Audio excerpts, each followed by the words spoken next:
Então, aquilo que eu tenho para falar hoje convosco é bastante pesado.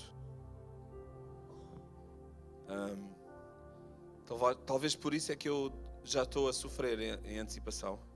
Por isso é que o meu coração já está mais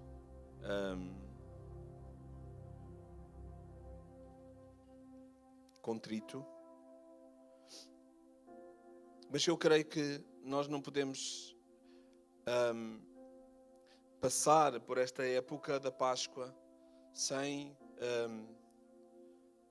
visitar o Getsemane, sem visitar o jardim. Nós já lá tivemos. Nós já falámos já tivemos no jardim quando falámos acerca da oração.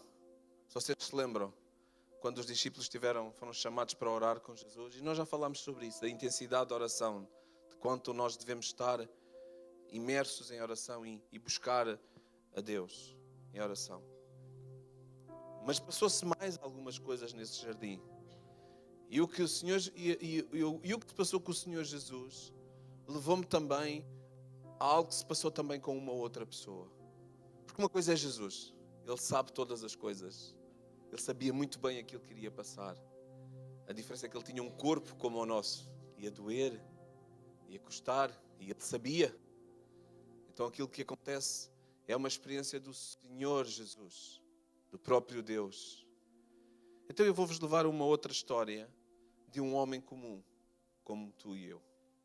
Mas vamos ler aquilo que diz lá em Mateus, a partir do versículo capítulo 26, 36, e diz assim: Em seguida Jesus foi com eles a um lugar chamado Getsemane e disse aos seus discípulos: Assentai-vos aqui enquanto eu vou ali orar. E levando consigo Pedro e os seus filhos Zebedeu, e os dois filhos de Zebedeu, começou a entristecer-se e a angustiar-se. Sim, é o nosso Senhor Jesus. A palavra diz que Ele, quando se separa e vai lá para aquele lugar, o Senhor Jesus ficou triste, começou a angustiar-se. E então lhes disse: a minha alma está profundamente triste até à morte.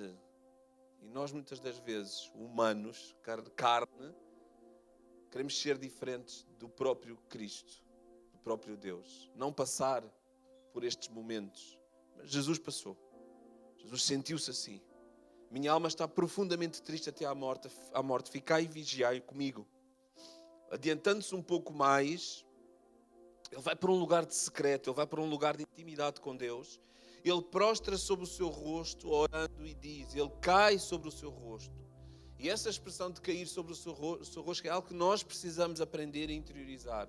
Ainda que nós hoje possamos não cair sobre os nossos joelhos, mas devíamos ter o nosso rosto colado ao chão, mas devíamos. Nós hoje não temos cinzas e panos crus para magoar o nosso corpo, para nos lembrar de quem nós somos, da nossa pequenez face ao nosso Deus. Mas nós devíamos ter esta postura de quando nós estamos juntos do Pai e quando nós estamos profundamente tristes, estamos profundamente angustiados, nós precisamos nos submeter a quem Deus é. E para isso nós precisamos nos expressar isso, seja por sentimentos, seja por palavras, até por gestos. E Jesus faz isso naquele lugar, naquele jardim. Ele cola os seus joelhos no chão, o seu rosto, ele prostra-se perante o próprio Deus. E esta é uma postura de quem é submisso, de quem entende que Deus é todo-poderoso, de quem entende que Deus é Deus e que Ele pode fazer tudo. E quem tem uma postura dessa está disposto, ainda que em profundo sofrimento, ainda que profunda angústia, está disposto a viver aquilo. Pode não entender, pode não aceitar, mas está disposto a viver aquilo. E Jesus faz uma oração. Lá, com a cara no chão. Meu Pai, se possível, passa de mim a cruz. Se possível, passa de mim a coroa de espinhos. Se possível, passa de mim os pregos. Se possível, passa de mim os chicotes. Se possível, passa de mim as cuspidelas. Se possível, passa de mim o ter que carregar aquela cruz. Se possível, passa. Mas, ele diz, todavia, independente daquilo que eu quero, independente daquilo que eu desejo, eu quero me submeter à tua vontade. Não seja como eu quero, mas como tu queres. E Jesus volta para os discípulos, chega lá, vai à procura de um pouco de apoio. E eles estão todos a dormir. E ele faz lá aquela disciplina e tal, e continua. Mas não está resolvido. Jesus volta, Mateus 26:42 diz: meu Pai, se não é possível passar de mim este cálice sem que eu o beba, se não for, não é mesmo possível. Não é mesmo possível fazer de maneira. Então que se faça a tua vontade. Seja aquilo que vai acontecer, seja feita a tua vontade. E Jesus diz, e o texto diz que ele sai novamente, encontra novamente os discípulos. Diz que ele volta uma terceira vez. Ouçam, isto é o próprio Jesus. Ele tenta 3 vezes. Ele não tenta uma, ele não vai lá, ele sabe todas as coisas. Ele tem um momento de intimidade com Deus. Então Jesus ensina que é humano querer evitar o pior. Jesus ensina, mostra que é da nossa natureza não queremos sofrer. Jesus ensina que nós não gostamos, nós não queremos, nós fugimos da cruz, fugimos desses cálices. Mas que Jesus também mostra outra coisa. Mostra que acima de qualquer dor, de qualquer sofrimento, de qualquer angústia, obediência, Jesus mostra fidelidade, Jesus mostra um coração, e não é só um coração, como nós falámos na semana passada, não é só uma coisa de palavra, não é só uma coisa que Jesus prega. Jesus está a fazer isso de joelhos no chão, de cara, rosto no chão. Ele tem uma postura de servo a aceitar a soberania de Deus. Isso é o que o Getsemane ensina. Ensina que o Deus Todo-Poderoso também se curvou para aceitar a vontade do Pai. Para cumprir a vontade do Pai. E a vontade do Pai não era para beneficiar o próprio Cristo, era para beneficiar cada um de nós. O plano de Deus, ainda que Jesus o soubesse, era para a humanidade. Como o Luan disse, para aqueles que já morreram, para aqueles que estão vivos e para aqueles que ainda vão nascer. Então Jesus foi obediente a isso. Então o título da pregação é: meu Pai, se não é possível passar de mim este cálice sem eu beba, faça-se a tua vontade. Este é o título da pregação para ti hoje. Se não for possível fazer de outra maneira, ó Deus, faz a tua vontade na minha vida. Ajuda-me a viver isto sabendo que é a tua vontade. Ajuda-me a compreender que é a tua vontade. Ajuda, porque eu tenho dificuldades. Eu sou difícil. Eu vou querer entender coisas. Jesus nunca disse: porque tu és um Deus injusto, tu devias era tu estar aqui. Jesus não disse isso. Jesus disse: se possível, faz de outra maneira, faz de uma maneira mais leve, porque isto vai doer.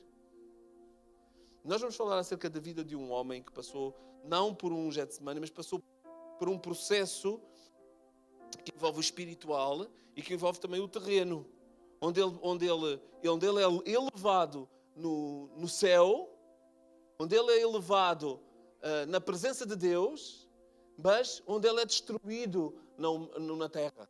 Esse homem é Jó. Eu sei que vocês conhecem a história. Eu sei que vocês já leram os 42 capítulos de Jó.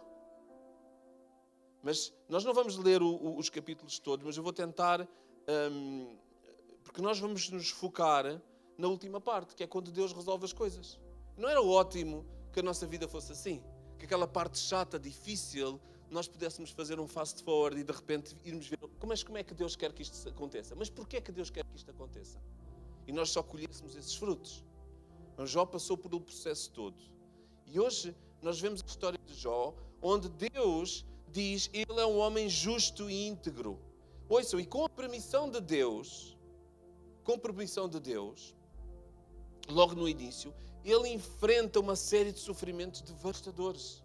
Jó perde tudo o que há para perder. Jó chega a um ponto que o melhor era perder a própria vida. Sabem aquelas pessoas que estão em cuidado paliativo? E que nós dizemos assim: é melhor a pessoa ir embora, porque está a sofrer tanto. É só sofrimento. Não há nada de bom, de positivo. Então Jó estava assim. Jó acabou, depois de passar do processo onde Deus coloca a mão sobre a vida dele e diz: não, este homem é dos meus. E Satanás diz assim: ele é dos teus porque tu lhe dás tudo. Ele disse: não é não. Ele é assim porque ele tem um coração bom, porque ele me ama e eu confio naquele homem. E Satanás, o que ele faz é assim: então deixa-me ver se eu consigo desviar. Deixa-me ser o tentador. deixa-me tentar instigar. E ele disse, ok, podes fazer isso, mas não podes tirar a vida. Não vou deixar que tu tires a vida. Não vou deixar que tu toques na vida. A vida, a nossa vida pertence a Deus. Tudo o resto pode desaparecer. Mas Deus vai dizer, não, mas esta vida é minha. Esta alma, este espírito vai estar comigo no paraíso. Não tocas nesta vida. E alguns de nós acabamos por falecer ao longo da nossa vida, mas não é porque Deus desistiu de nós, é porque tinha que. Então, Jó perde tudo. Perde os seus bens, perde tudo o que tinha. Ele era um homem próspero. Ele perde tudo o que tinha, em termos de propriedades, em termos de prosperidade, em termos de dinheiro. Tudo o que é material ele perde. E depois começa a perder o quê? Começa a perder a família. Perde os filhos. Depois perde a saúde.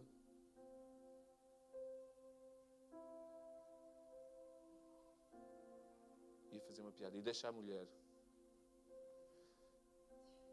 Não é uma piada. Mas Deus tira-lhe uma série de coisas. Mas deixa algumas coisas na vida de Jó para provar Jó. A mulher não se portou bem. Isto podia ser uma piada. Mas não é uma piada. A mulher não se portou bem. Então a mulher ficou na vida de Jó também para o pisar. Foi a mulher. Isto não é nada contra as mulheres. Mas foi isso que aconteceu. Está escrito.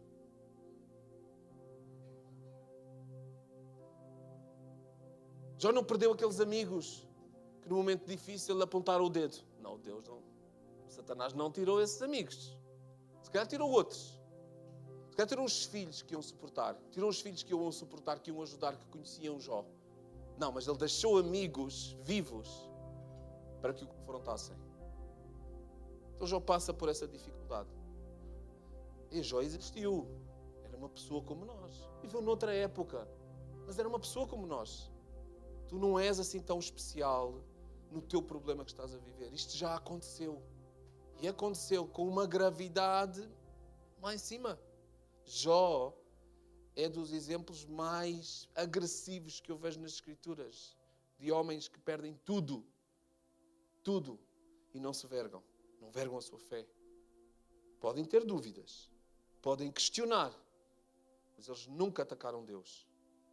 Então 3 amigos visitam Jó para o consolar, para estar com ele. Até estão em um momento muito solene, onde estão em silêncio juntos, mas logo acabam por o acusar, porque eles precisavam de encontrar uma razão para aquilo que Jó estava a viver. E alguns de nós tentamos fazer isso na nossa vida. Tentamos encontrar razões. Porquê é que eu estou doente? Porquê é que eu sou assim? Mas porquê eu? Porquê? E vivemos uma vida a tentar perceber os porquês todos. E os amigos de Jó fizeram isso. Tentaram, foram para consolar, mas acabaram por o atacar. Deus, finalmente, responde a Jó. Porque Jó questionou. Deus, porque é que tem que ser eu? Porque é que tem que ser eu a perder a minha família? Logo eu. Eu sei quem eu sou, eu conheço a minha identidade. E alguns de nós podemos dizer, eu sei quem eu sou e eu se calhar mereço algumas destas coisas. Mas não era o caso de Jó. Não é porque Jó dissesse, é porque foi o próprio Deus que disse. Este homem é um homem justo. Às vezes nós pensamos isso. Eu se calhar não sou assim tão justo. Se calhar estas coisas têm a ver com isso. No caso de Jó não foi isso que se passou. Então Deus começa a responder a Jó e diz que e Deus começa a falar com Jó. Aparece num redemoinho lá em Jó 38, capítulo 38. E nós vemos que passamos do versículo capítulo 1 até o capítulo 38. E o que acontece nesse bocado é Jó a perder tudo, é Jó a receber alguns amigos, Jó a ser criticado. É os amigos a tentarem encontrar uma justificação. Ou era porque ele era pecador, ou era porque ele não era suficientemente justo, ou era porque ele desobedecia a Deus. Tinha que haver alguma coisa. Isso tinha que acontecer por alguma coisa. Então Deus decide, a partir do versículo 38, capítulo 38, versículo 1, decide começar a responder a Jó. E diz, e Deus começa a dizer, quem é este que escurece o conselho com palavras sem conhecimento? Agora cinge os teus lombos como homem e perguntar-te-ei e tu responde-me, onde estavas tu quando eu fundava a terra? Então Deus começa assim, onde é que tu estavas? Jó, onde é que tu estavas quando eu criei as estrelas? Onde é que tu estavas, Jó? Ele começa por aí. Jó, onde é que tu estavas? Então, Deus, eu não vou ler os textos todos, mas vocês podem ler em casa, capítulo 38, começam a ler. Onde é que tu estavas quando eu fundava a terra? Onde é que tu estavas quando eu criei isto? Onde é que tu estavas quando eu criei os animais? E Deus começa a descrever uma série de coisas. Então Deus desafia Jó a perceber que ele não está em posição de exigir explicações ao Criador. Deus está a dizer assim, eu sou o teu Criador, eu sou Deus, eu não sou o teu amigo, eu não sou um profeta, eu não sou um sacerdote, eu não sou o teu professor, eu sou Deus. Fui eu que criei tudo. Quem é que és tu para estar a pedir explicações? Quem é que és tu para achares que tu tens o direito de questionar o Deus omnipotente? Mas que Deus é este que tu achas que tens, que tu podes questionar? Tu podes dizer, mas tu achas mesmo que eu estou que estás a fazer a coisa certa? Não. E Deus continua. Deus continua. Quem primeiro me deu para que eu haja de retribuir-lhe? Pois o que está debaixo de todos os céus é meu. Tudo o que está debaixo dos céus é meu, diz Jó 41:11. Uma afirmação clara da soberania absoluta de Deus. Deus estava a dizer a Jó, reparem, Deus responde a Jó no momento de sofrimento, no momento de dor, no momento onde Jó quer ter respostas, Deus responde, eu sou. Deus responde, eu sou Deus. Mas porquê? E ele responde, eu sou Deus. Mas porquê que eu tenho estas feridas? E Jó responde, eu sou Deus. E porquê que eu perdi o meu emprego? Ele diz, eu sou Deus, eu sou o teu Deus. Eu sou o Criador. Deus não responde o porquê, Ele responde quem. Ele não responde porque é que tu estás a viver essas coisas, Ele responde quem Ele é. E é a mesma pessoa que nós acabamos de cantar. E é a mesma pessoa que nós dizemos que Ele é o nosso Deus, que Ele é o Deus soberano, que Ele é o Deus de todas as coisas. É o mesmo Deus, é a mesma pessoa, mas há alturas na nossa vida que nós tentamos sacar, encostamos Deus a um canto e tentamos lhe sacar perguntas, respostas às nossas perguntas. E Deus vai-te sempre responder, eu sou. Deus vai sempre responder, eu sou o Criador. Eu faço aquilo que eu quero e me apetece. Eu tenho o meu plano. Eu tenho um plano que tu nunca vais compreender. Coisas que eu faço contigo têm a ver com outras pessoas que tu nunca vais conhecer. Há coisas que nós somos impactados e passamos por processos e Deus está a mostrar coisas a outras pessoas. Parece injusto, somos nós que sofremos e são eles que levam o prémio. Mas é Deus que decide. E é debaixo deste Deus que nós estamos. Debaixo desta omnipotência, debaixo desta omnipresença. Muitas das vezes temos Deus como um copiloto, como um servo. Mas Ele é o nosso Rei. Ele é o Criador. Enquanto nós não aceitarmos que Deus faz o que quer, que Ele tem soberania, nós vamos ficar bloqueados em montes de perguntas. Nós vamos ficar bloqueados em montes de questões. Nós vamos vamos cavar temas que tivemos lá atrás acerca da nossa fé. Então nós precisamos abraçar o eu sou, o Deus Todo-Poderoso. Salmo 20, como é que nós resolvemos o Salmo 23? Se nós pensamos que Deus é só um Deus de prosperidade. Ele próprio diz ainda que é um salmo para tu próprio declamares. Tu próprio declamares. Ainda que eu, Ricardo, ande no vale, ande lá nas profundezas, o Deus do universo está comigo.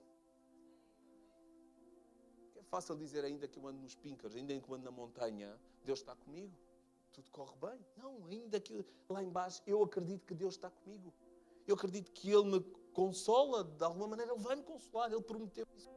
Ele vai cuidar, de alguma maneira Ele vai me guiar. E vai me guiar não é só num propósito, também nas minhas reações, é na forma como eu vivo as dores que tenho na minha vida. Deus não explica o porquê de Jó. 42 capítulos. Deus não responde. Deus não diz assim, olha, foi por causa disto. Deus não responde. Ouçam, Deus não diz assim, desculpa, Jó, devia ter-te avisado. Foi falha minha. Imagina Deus a dizer isso. Jó, desculpa. Eu sei que estás aí todo a cair aos pecados. Eu devia ter-te avisado. Eu tive lá uma conversa com Satanás e ele desafiou-me. Fez-me um challenge. Eu disse, não, o Jó, o Jó, como aquele, o nosso melhor corredor, o nosso melhor jogador. Não podes confiar naquele. Não, eu gostei em ti, desculpa. Agora vais ter que... Desculpa ter dito isso. Não, 42 capítulos, Deus nunca responde. Deus nunca diz assim, Jó, eu devia te ter dito. Realmente tu tens razão. Não, Deus diz assim, aponta sempre para eu sou Deus, eu faço aquilo que eu quero. Eu sei que isto é agressivo. E se tu estás a vir à igreja, vais para casa e vais assim, então o que é que aprendeste, Deus? Deus faz aquilo que quer, Deus Deus vai matar tudo à minha volta e Deus vai fazer com que o corpo comece a cair aos pecados e Ele não quer saber porque Ele é Ele que faz a vontade. E eu tenho que me submeter a isto. Isto não é muito apelativo. Isto não é muito apelativo. Mas é Deus. E se nós queremos realmente ser submissos à soberania de Deus, nós temos que viver isto. Alguns de nós não perderam tudo, mas estamos a perder alguma coisa. Alguns de vocês não têm pedaços de carne a cair do corpo, mas têm outros pedaços a cair da vossa vida. Alguns de vocês estão a ser traídos neste momento. Alguns de vocês estão a passar por dificuldades e têm que confiar que nada escapa ao Deus Todo-Poderoso. Nada escapa. Então respondeu Jó ao Senhor e disse, depois de Deus lhe dizer assim, eu sou Deus, eu fiz isto, onde é que tu estavas, Jó? Tu nem existias. Nem sequer eu tinha pensado em ti. Nem sequer, não existias. Então Jó, depois de tudo isso, ele responde e diz ao Senhor, bem sei que tudo podes, e nenhum dos teus pensamentos pode ser impedido. Isto é Jó já a falar. Ouçam, Jó não mudou a situação. Continua sem os mesmos filhos, sem os mesmos animais, sem o mesmo dinheiro, com as mesmas chagas no corpo, mas há uma mudança na forma como ele vê Deus no meio do sofrimento. Eu sei que tu podes tudo e que nenhum dos teus pensamentos pode ser impedido. Jó 42:2. Quem é aquele, dizes tu, que sem conhecimento encobre o conselho? Por isso, eu falei o que não entendia. Ou seja, as coisas que eu andei a pensar e a questionar, eu não percebia bem o que é que eu estava a dizer. É o mesmo Jó que Deus diz assim, aquele é o meu melhor espécime. É o mesmo. Mas Jó chega a uma condição que ele diz assim, eu não sabia. Eu nunca passei por isto, eu não sabia. Peço perdão. E Jó está a pedir perdão a Deus. Está aí na direção de Deus. Por isso falei do que não entendia. Coisas que para mim eram, maravilhosíssimas. Eram de outro lugar que eu não compreendia. Escuta-me, pois eu falarei e te perguntei. E tu ensina-me. Eu vou-te perguntar para tu me ensinares. Eu vou-te perguntar para tu me ensinares. Não para tu me responderes. Não para satisfazer algo cá dentro que precisa de uma resposta. Não, eu quero aprender. Eu quero conhecer-te. Eu vou-te perguntar para te conhecer melhor. Por isso, Jó 42:5. Com o ouvir dos meus ouvidos eu ouvi, mas agora te veem os meus olhos. Eu agora consigo ver de maneira diferente. Ouçam, isto tudo acontece em momentos de dor profunda, de chagas, de sofrimento profundo. Em Tiago 5:11 diz assim, eis que temos por bem-aventurados, e bem-aventurados quer dizer felicíssimos, que é um contrassenso. Está do outro lado. Bem-aventurados, felicíssimos são os que estão a sofrer. Uau! Bem-aventurados os que sofrem. Ouvistes qual foi a paciência de Jó e viste o fim que o Senhor lhe deu, porque o Senhor é muito misericordioso e piedoso. Deus não tem um fetiche. Sei que esta palavra pode chocar, mas Deus não tem um fetiche para nos fazer sofrer. Ele tem um plano. Ele tem um plano. Deus tem um plano para nos fazer sofrer. Não, Deus tem um plano no meio do nosso sofrimento. E muda tudo. Quando nós pensamos, não, Deus tem um plano para me fazer isso. Não. No meio do nosso sofrimento, Deus tem um plano. No meio do nosso sofrimento, Deus está a fazer coisas. No meio do nosso sofrimento, Deus está a mover corações. No meio do nosso sofrimento, Deus está a criar uma história nova dentro de nós. No meio do nosso sofrimento, Deus está-nos a dar instrumentos. Como o próprio Jó disse, eu não entendia, mas agora os meus olhos conseguem ver. Eu agora consigo falar bem acerca de sofrimento. Eu agora consigo falar bem o que é perder. Porque até aqui eu só soube ganhar. Eu não sabia bem o que era perder, mas agora eu posso falar acerca de perder. Vocês acham que uma mãe que perde um filho não tem empatia com outra mãe que perde um filho? Vocês acham que Deus não pode usar aquele sofrimento na história, não de uma mulher que perdeu, mas na história de dezenas de mulheres que perdem coisas na vida? Deus faz isso. Mas precisamos ter paciência, Jó. E a paciência não tem tanto a ver com tolerância, tem a ver com submissão, com obediência, de olhar para o alto e entender quem é que é soberano. Deus tem misericórdia por ti. Ele não muda aquilo que já passou. Ele não muda as dores que nós já tivemos. Ele ama-te, mas Ele permite na tua vida. Ele permite que isso aconteça. Jó diz, no capítulo 1, logo lá no início, ele diz: nu saí do ventre da minha mãe e nu me tornei para lá. Ele sabia, ele tinha a teoria. Eu já sabia. Eu sei que eu cheguei nu e que vou tornar para lá luz. O Senhor me deu e o Senhor tomou. Isto está escrito no capítulo 1, no início da história. Ele diz assim, eu sei. E uma coisa é nós sabermos. Outra coisa é nós vivermos. Uma coisa é nós termos a teoria e acharmos que sabemos a teoria. Outra coisa é quando a vida nos ataca. Uma coisa é quando a vida vem que nem um cão e nos rouba um bocado da carne e nos leva. E nós pensamos assim, esta carne é minha, eu não quero que ela saia daqui. Muda tudo. Sabia. Por isso é que ele diz lá assim, eu acho que sabia, mas agora eu consigo ver. Agora eu consigo ver. Esta carne que faz falta aqui, eu consigo perceber porquê. Porque tu queres que isso aconteça. Então o primeiro ponto é, aceita que Deus está no controle, que o teu sofrimento faz parte de um plano divino maior e que não vais compreender totalmente. Nós não vamos compreender. Algumas coisas Deus permite que nós possamos ver, ter alguns vislumbres. Há coisas que nós conseguimos ver ao longe, mais tarde, já com outra maturidade, e nós conseguimos perceber, epá, eu nunca tinha visto isso, eu nunca tinha entendido, mas agora eu consigo perceber alguma coisa mais. Deus falou acerca de quem Ele era, não explicou tudo e de todo o que tinha, porque é que tinha permitido tudo isso que tinha acontecido. O homem mais justo e mais fiel agora diz, os olhos agora com os meus olhos eu te consigo ver. Há uma tónica no texto muito interessante, no capítulo 42, que é, quando Deus trata o assunto e recebe a resposta de Jó, Jó vai no caminho certo. Jó está a emendar as coisas. Jó está a responder da forma certa. Deus olha para Jó e Jó já não está naquele queixume das perguntas. Já está a dizer, epá, eu sei, tu és o Deus, tu és todo o Criador. Eu sei que eu tenho que me colocar no meu lugar. E Deus muda a tónica e Ele começa a falar no capítulo 42. Nós não vamos ler porque os textos são muito extensos, mas vocês tomem nota, 42, capítulo 42, vocês podem ver a partir do 7, 8 e 9, onde Deus começa a tratar, já não é Jó, já começa a tratá-lo por meu servo. Muda a tónica. Porquê é que Deus, no meio desta história, diz assim, Luan, tu tens que fazer aquilo, eu sou Deus e tal, e Luan diz assim, tens razão. E ele diz, meu servo. Ou seja, Jó meteu-se naquela postura de joelhos e cara no chão. E Deus diz assim, tu és meu servo. Tu és verdadeiramente meu servo. Então Deus começa a trocar, começa a criar alguma coisa nova na nossa identidade quando nós reagimos da maneira certa. Quando nós nos comportamos da maneira certa.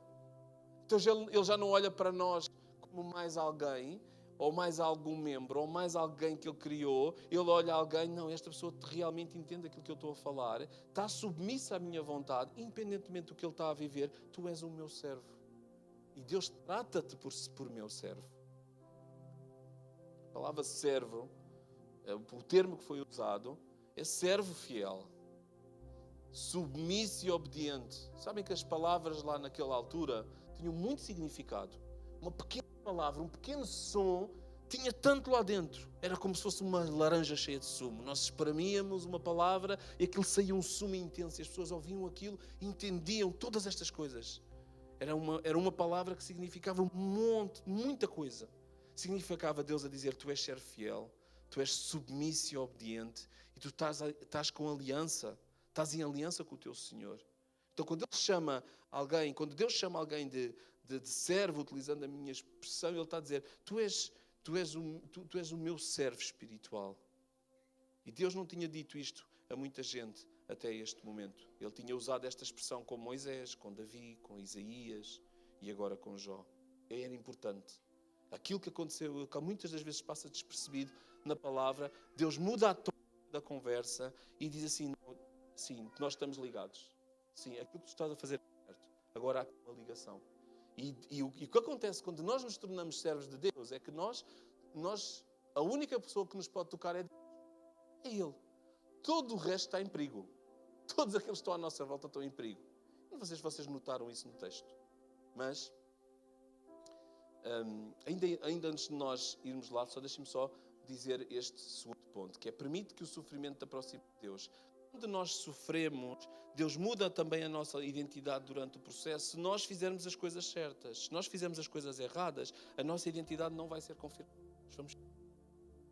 Se nós fizermos as coisas certas, se a nossa postura, o nosso coração for de submissão a Deus, Ele vai olhar para nós e vai dizer: tu és um servo fiel e tu conectas-te mais com Deus, tu aproximas-te mais de Deus, tu ouves, mas tu vês melhor Deus. Foi o que Jó quis dizer: eu vejo-te melhor no meio do sofrimento, porque eu fiz as coisas certas, reagi da maneira certa.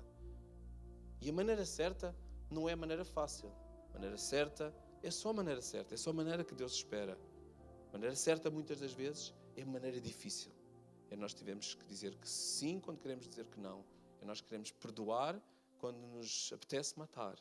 É nós queremos ter que suportar uma dor quando nós queríamos era que ela desaparecesse. Mas este sofrimento, muitas das vezes, ou a maior parte das vezes, vai nos afastar de Deus. A mesma dor que tende a afastar-nos de Deus. Ouçam isto com ouvidos de ouvir. A mesma dor que nos faz sair de igrejas pode ser a mesma dor que nos faz permanecer em igrejas. Depende de como é que tu vês as coisas. A mesma dor que te faz sair de um relacionamento pode ser a mesma dor que te faz ficar nesse relacionamento. Deus não tirou Jó da sua doença. Deus transformou-o no meio da dificuldade. É claro que isto é um spoiler, porque nós sabemos o fim da história, não é? Então o terceiro ponto é que nós precisamos nos humilhar mesmo. Isso é que isso não é um tema lá para fora. E que não é um tema que nós ouvimos muito. Cada vez vamos ouvir menos acerca de humilhação. Mas nós precisamos dobrar cada vez mais os nossos joelhos durante o nosso Deus e nós nos humilharmos. Eu não sei quantas vezes é que tu já dobraste os teus joelhos, mas experimenta no secreto do teu quarto, ninguém está a ver, e diz assim, podes dizer com as tuas próprias palavras: eu digo assim: Deus, eu sou uma vergonha nisto e nisto. E eu humilho-me diante de Deus. Eu digo assim, às vezes a chorar: Deus, eu não posso estar naquele altar. Eu não sou digno por isto. Humilha-te diante do Senhor. E foi o que Jó fez.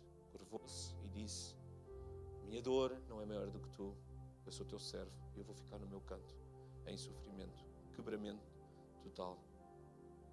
Jó diz, em Jó 42:6, por isso eu me abomino e me arrependo no pó e na cinza. Isto é, por isso eu me quebranto totalmente diante de ti. Eu peço perdão por ter pensado aquelas coisas. Eles literalmente se humilhavam diante de Deus, sentados no chão, com um saco, com um tecido áspero para magoar o corpo e lembrar o corpo daquilo que eles tinham feito. Eles pegavam em cinzas e eles a mandavam para cima e eles ficavam sujos. E isso era uma prática física, real. E nós precisamos de fazer a mesma coisa dentro do nosso coração, lá no secreto. Culturalmente nós não fazemos isso já, mas podemos fazer no secreto, no nosso quarto, em qualquer lugar. Em algum momento de solitude, caminhar na praia, vais passear na serra, faz isso. Cai sobre ti. Humilha-te. Diz diante de Deus quem tu realmente és. E Ele vai-te dizer quem realmente Ele é. O caminho de Deus é perfeito, Salmo 18:30. Deus resolve as coisas com Jó e depois aparece que a tónica muda. De repente Jó está resolvido, Deus tem lá uma checklist naquela situação e diz assim: Jó, este está, vamos tratar dos outros. Vamos tratar dos amigos agora. Que belos amigos. Então Deus diz assim: tendo o Senhor falado destas coisas a Jó, o Senhor também disse a Elifaz, o temanita: a minha ira se acendeu contra ti e contra os teus dois amigos. Ouçam, quando Ele está a dizer a Jó, eu sou o Deus do Criador. É o mesmo Deus que está a dizer assim, a minha ira se acendeu contra vocês. Uau, eu fugia, eu ficaria com medo. Se o próprio Deus diz que a ira dele se acende contra nós. Porque não disseste de mim o que era certo, o que era reto. Deus ira-se quando nós dizemos coisas acerca dele que não são corretas, não são certas. Quando nós pensamos coisas que não... Deus ira-se. Ele diz assim, esse não sou eu. E eu vou tratar de resolver este assunto. Tu precisas de perceber quem eu sou. Não disseste que era reto como o meu servo Jó. Uma vez o servo. O meu servo Jó, ele diz o que é que era certo. Vocês é que o acusaram. Então eu vou fazer uma coisa. Eu vou chamar Jó. A circunstância de Jó ainda não mudou, é a mesma. Eu vou chamar Jó e ele vai orar por vocês. Como assim? Jó assim, Deus, a sério? Já chega, não é? Agora eu tenho que orar por esta malta que me detonou, que me destruiu, que disse que eu não valia nada, que isto era tudo por causa do meu pecado. E Deus pede e diz assim, tomai pois a esses homens, tomai pois 7 novilhos e 7 carneiros, ide ao meu servo Jó, e oferecei holocausto e oferecerei. O meu servo Jó, ele vai orar por vocês, porque dele eu vou aceitar a intercessão, para que não vos trate segundo a vossa loucura. Se eu vos tratasse segundo a vossa loucura, eram vocês que eram consumidos. Mas não, eu tenho este processo de sacrifício, eu vou deixar que o meu servo Jó, este sacerdote, ele vai fazer isso por mim. Porque vós não disseste de mim o que era certo, como o meu servo Jó. Então foram logo a correr, buscar os bezerros, e foram a correr e fizeram como o Senhor lhes ordenara. E o Senhor aceitou a oração de Jó. No meio de momentos complicados que nós estamos a viver na vida, Deus pede-nos para nós orarmos por pessoas. Deus pede-nos para assim, olha, Jó, desvia um bocadinho os olhos do teu problema e vai lá se encontras alguém com um problema um bocadinho maior. Experimenta olhar para alguém que se eu fosse mesmo justo eu ia matá-lo já aqui. Porque eles falaram mal contra mim. Eles desonraram-me. Mas Jó, eu confio em ti. Sabem, Jó era um sacerdote. Não nos moldes que nós temos depois da era pós-mosaica. Mas Jó era o sacerdote da sua casa. Vocês vão ler lá no capítulo 1, onde Jó, ele abençoava e santificava a sua própria casa. Então ele era o sacerdote da casa. Ele já fazia estes preceitos. Ele era tão bom e tão bom neste sentido, ok? Ele era tão fiel, tão servo fiel, que Deus olhava para aquilo que ele fazia dentro da própria casa. Ele não tinha nenhuma igreja, ele não tinha nenhum altar, ele não tinha uma multidão, ele não se estava a expor. Não, ele estava a fazer isto dentro da sua própria casa. Deus às vezes vai-nos pedir, olha, faz só o que tu fazes na tua casa. Se é o certo que tu fazes na tua casa, como tu oras pelos teus filhos, ora lá pelos filhos daqueles irmãos. Olha, tu estás a passar por dificuldade. Olha alguém ao teu lado se não está a passar por dificuldade. Jó teve que passar por um processo de perdão. Eles não pediram perdão. Eles não pediram perdão.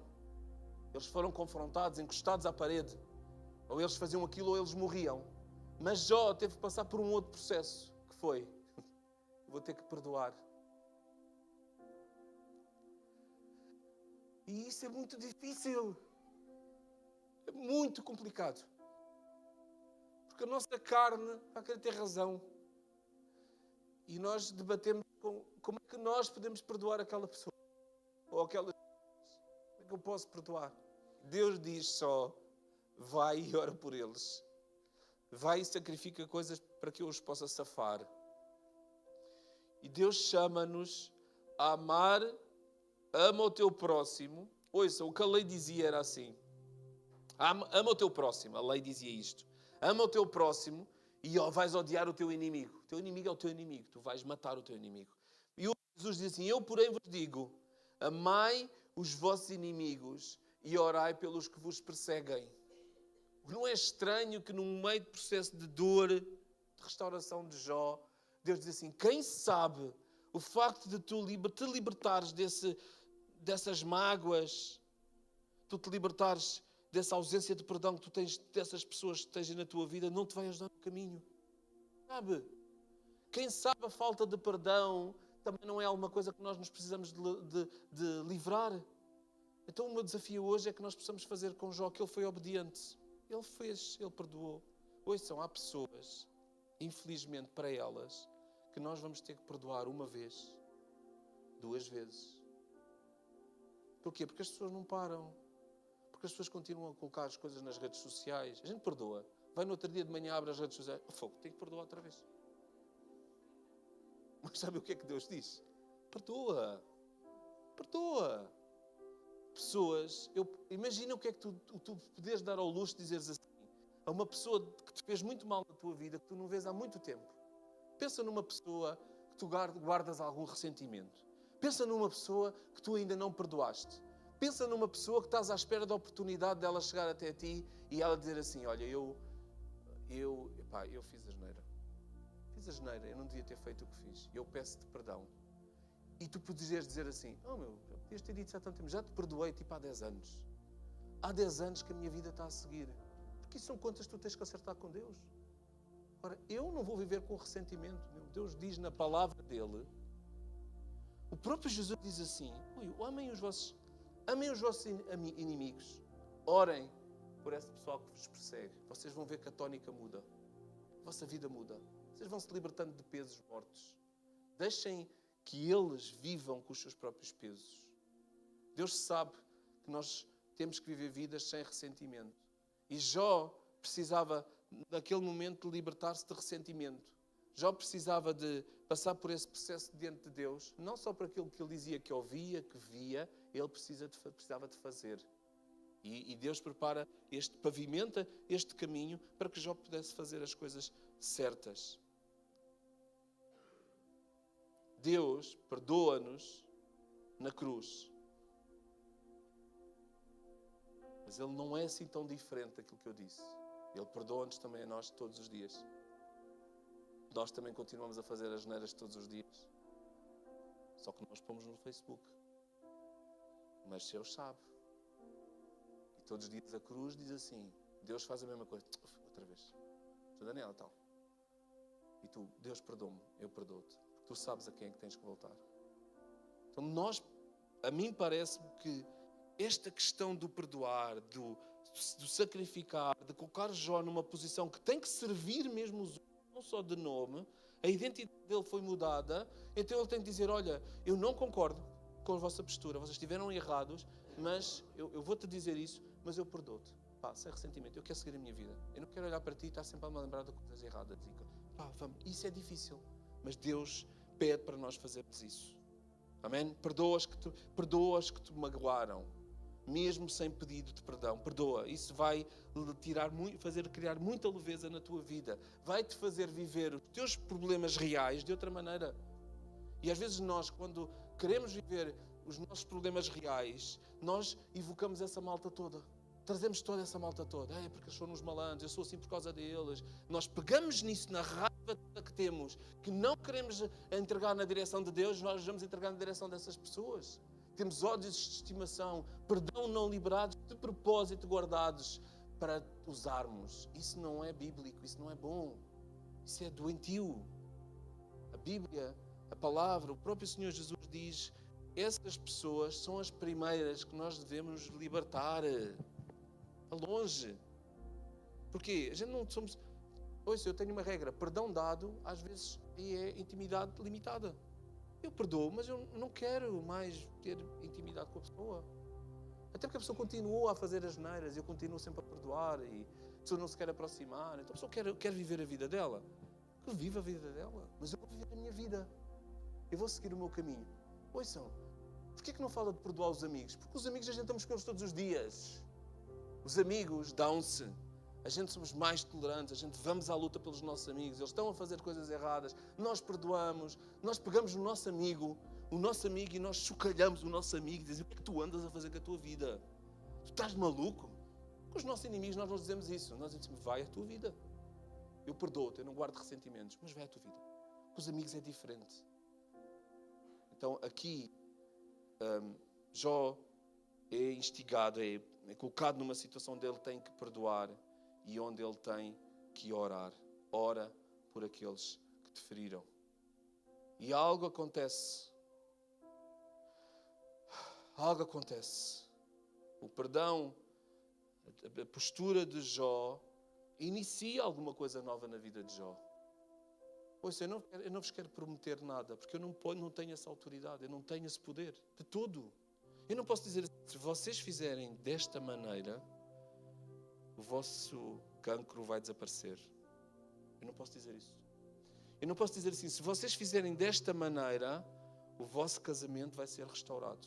Se vocês se humilharem, se vocês reconhecerem Deus como o Senhor, se vocês servirem os outros, eu não vou dizer isso, porque eu não tenho essa autoridade.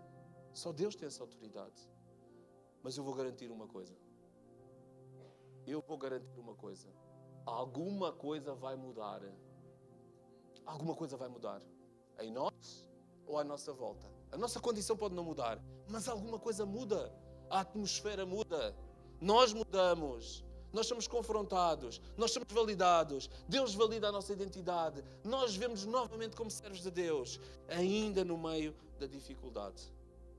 Eu sei que já passaram 45 minutos. Ora por aqueles que te feriram. Ora, diz Lucas, por aqueles que vos caluniam.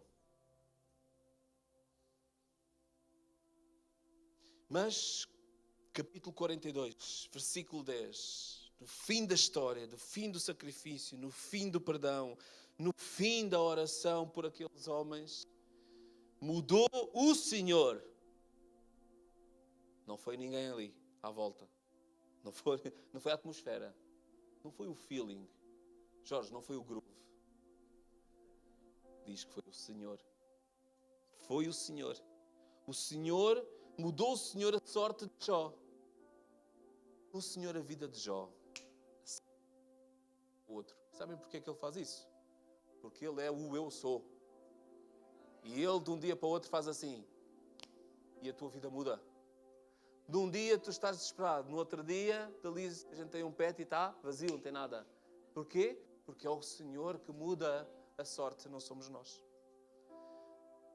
Mudou o Senhor a sorte de Jó. Ouçam, quando este orava pelos seus amigos.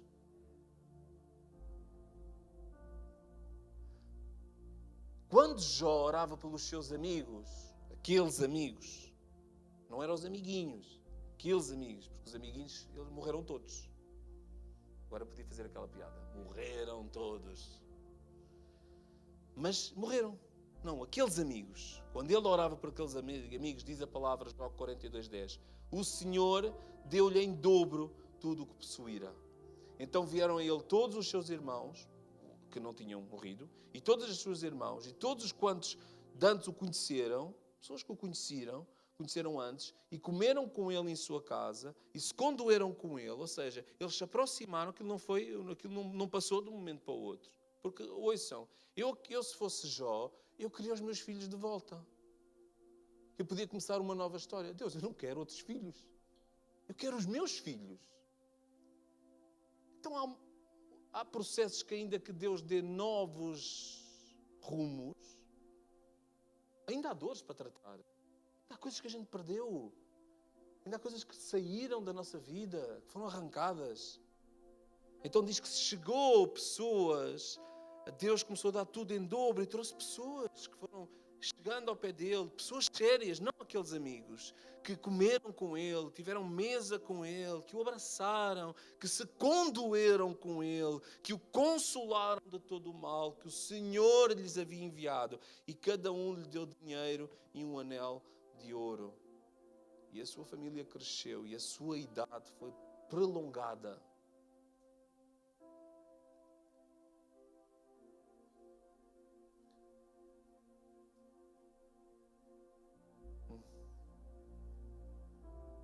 Eu passei por um luto,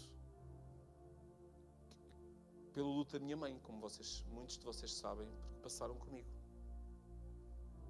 E eu passei esse luto melhor porque eu tinha por quem orar, porque eu tinha por quem cuidar, porque eu tinha por quem ter compaixão, porque eu tinha por quem guiar. Então o que Deus me dizia era assim: cuida, vai. Porque eu tinha com quem chorar. Porque eu tinha com quem me condoer. E essas pessoas foram vocês. Foram a minha família. E foi o mesmo Senhor que levou a minha mãe. Foi o mesmo Senhor que me deu esta família. Então eu gostava que vocês pudessem pensar hoje em vocês. Nas dores que vocês têm passado. Nos nãos que Deus vos tem dado. Nas perguntas que nós temos exigido a Deus. Na nossa postura. Se é uma postura hirta e com os olhos fitos no céu e cheio, de peito cheio. Ou se é uma postura prostrado. Não tem mal nós termos dúvidas. Não tem mal nós questionarmos Deus. Tem que ser a postura certa. E Ele honra a postura certa. Ele vai te chamar de servo, de amigo. Ele vai te exigir que tu ores pelas pessoas, que tu cuides, que tu desvies o teu olhar só da tua própria doença e da tua própria dificuldade. E eu tenho a certeza que Ele vai fazer brotar alguma coisa. Ele vai fazer nascer alguma coisa. Pode não ser aquilo que a gente quer. Pode não ser a cura. Mas Ele vai fazer. E esse é o Deus que eu acredito. É o mesmo Deus que eu vejo acontecer lá no Getsemane. Que ainda que as coisas fossem difíceis, ainda que Jesus tivesse passado por dor, por sofrimento, por ter morrido por nós, Deus fez nascer uma coisa nova.